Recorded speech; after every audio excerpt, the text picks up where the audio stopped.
So, episode 3 of Real People, and I'm here in Newport with Dan from Fabrix. Now, Dan, I've known him my whole life. He's a super entrepreneur, always got loads of ideas. Let's see what Dan's been up to.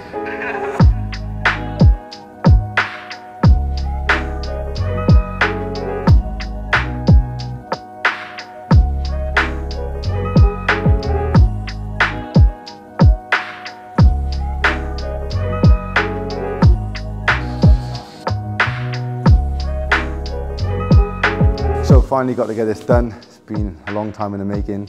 You're a busy person. So look, Fabrix, you've got quite a lot of ventures going on at the moment, but we're in Fabrix at the moment, your sort of store, your hub, and your office is out the back too, right? Yeah. So is this your core focus at the moment? 'Cause I know you've got a lot of things going on. So in terms of Fabrix, obviously this is the only store that we have at the moment, but this is like the forefront of Brands Drop, which was formerly Designer Dropship. So yeah, I mean, in terms of in Newport, this is like the main focus.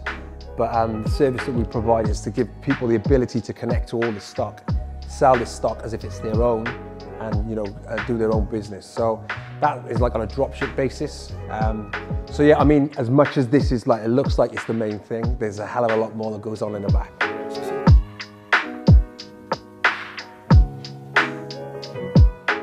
So see the Brands Drop, right? Some people may say, especially yourself, you've been quite successful online for like 10, 12 years, right? The previous brands and stuff as well. Some people may, from the outside look in and be like, well, why do you need a shop? Because your stuff's online, you could potentially have an office, everyone working in the office, outsource a lot of the online tasks potentially to virtual assistants, but obviously you've got this hub here. What was like the main sort of reason for thinking, well, we need an actual hub that people can visit? I mean, it's going to sound a bit ego here, but I mean, we had the ability to do it. I mean, it was that good online that we got to the point where we could actually have a shop. If you started with a shop and then try to go online, it's like, it's not going to work. You need to sort of establish yourself online first and then have the ability to set up a shop. You see like loads of brands like Gymshark, all those guys, they started online, like all of them started online, and then they've now got shops in different places. So, I mean, just purely on the basis that we had the ability to do it. Obviously, it's great for us because we're in Newport, this is our hometown. Yeah. So to be able to give this, well, nobody was doing this apart from flannels. Flannels is the closest thing in Cardiff. Yeah. You know what I mean? It gave people the opportunity to buy designer clothing, in the local area, which was and never has been here, really. Sure. So what do you think has been the biggest part to your success with this? As in, you're very good at marketing too, good at ads, SEO. You know how to do it all, right? And I think that's a big part of creating something online. Do you think that that's been the biggest part of the success, or do you just think it's just pure energy or something else? Yeah, I mean, like, obviously, starting off in the ad game 10 years ago was so different. Like, it was easy. Like, it's not as easy as it was. But I would put it down to just resilience. Like, we've had our fair share of shit. Like, do you know what I mean? We've had people break in, 60 grams worth of stock gone. I mean, people would quit. Like, so many times we've had the opportunity to quit. And when I look at, like yourself, I know we both know each other's businesses, like our ventures that have worked and haven't worked. Yeah. One thing you haven't stopped doing is, keep going. Like, and I'm exactly the same. I think you can't teach that as an entrepreneur. Like, you either have that ability to be resilient or you don't. And I think so many people are looking for a way out. Oh, it didn't work because of this, or it was his fault. It's always a blame game. Like 90% of it is, let's see who else I can blame rather than look at myself and admit and take accountability that I fucked that up, or I've messed that up, or I shouldn't spend money there and I used that influence, or whatever it is. If you start to sort of look at what you're actually doing and you put it down and you say, all right, what bits did I mess up? You can grow, but if you don't and you don't take the accountability, you're just gonna, So it's a lot of self-awareness, isn't it? Understanding, like, when things go wrong, a lot of it, why. Yeah, I've had a failed business, like, as you know, like, I've had a failed business. That business, was £1 million business, and for that to be taken away, like in 30 days, we was in ASOS, we had, we had a massive order for ASOS, we had to fulfill that order. We then jumped ship with an agent, and we made a mistake. Who do I look at to blame? Us. Like, well, I fucked it up, nobody else. So I think people sometimes are always looking for a blame game.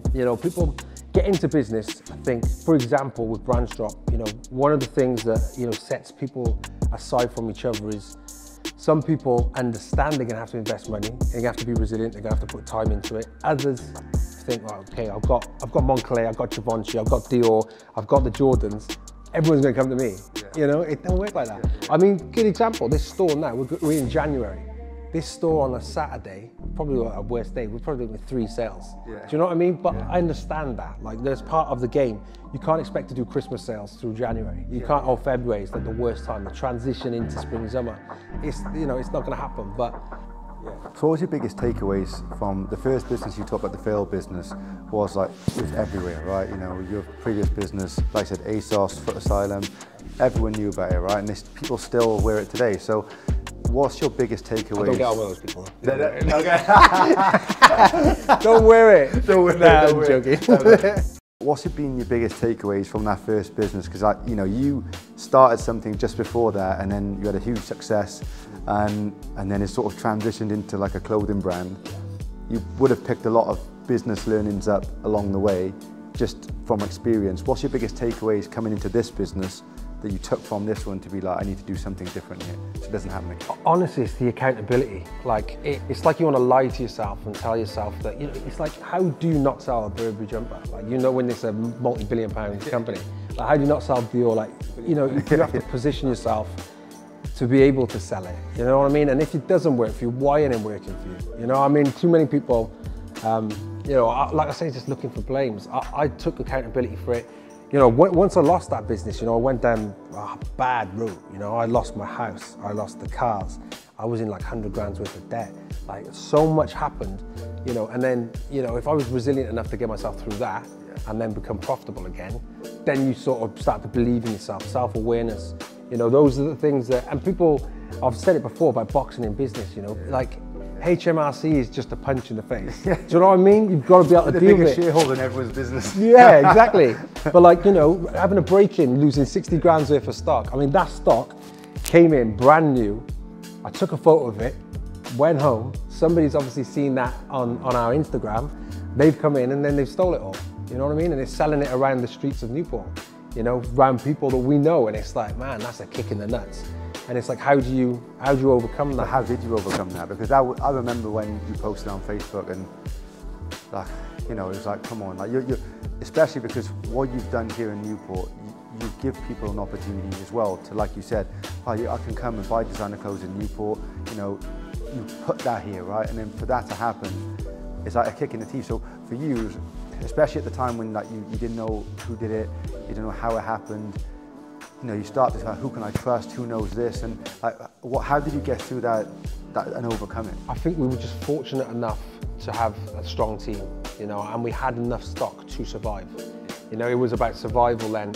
You know, when you look at sort of other people having, you know, their websites where they were selling that stock, which was about to go online, that they should be selling themselves. So it's not just us that lost the stock. We had 166 partners that lost the stock. And you get a lot of backlash for that. You get a lot of people saying, you know, what's going on, you know. And, you know, all we could do was just keep going.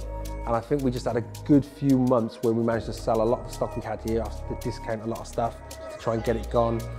Whatever was left, finance-wise, we invested into new stock.